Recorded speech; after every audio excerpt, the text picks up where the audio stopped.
Hello guys, আজকে আমরা একটা এলজি ইনভার্টার ফ্রিজ নিয়ে কাজ করব। তো ফ্রিজটা সার্কিটে দেখতে পাচ্ছেন ব্লিপ করতেছে।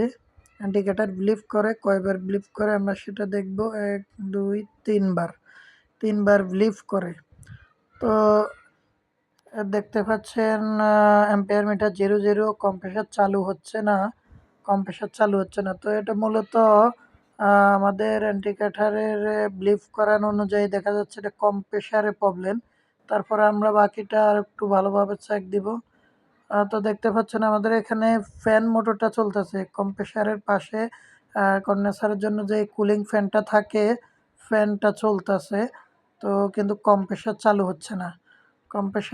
হচ্ছে না, আমাদের অ্যাম্পিয়ারে 00 নিচ্ছে, কম্প্রেসার চালু হচ্ছে না। তো আমরা দেখেন, তো আমরা সার্কিটের যে ফুটগুলা খুলবো, খুলে আসলে এগুলা ঠিকই থাকার কথা, কারণ এগুলা আমাদের মূলত সমস্যাটা দেখা যাচ্ছে কম্প্রেসারে। তারপরে আমরা এগুলা খুলে আরেকবার লাগিয়ে চালাইয়ে চেক করব। যদিও ফুটগুলার মধ্যে কোনো লুজ কানেকশন থাকে, তো আশা করি না এই কম্প্রেসারের প্রবলেম।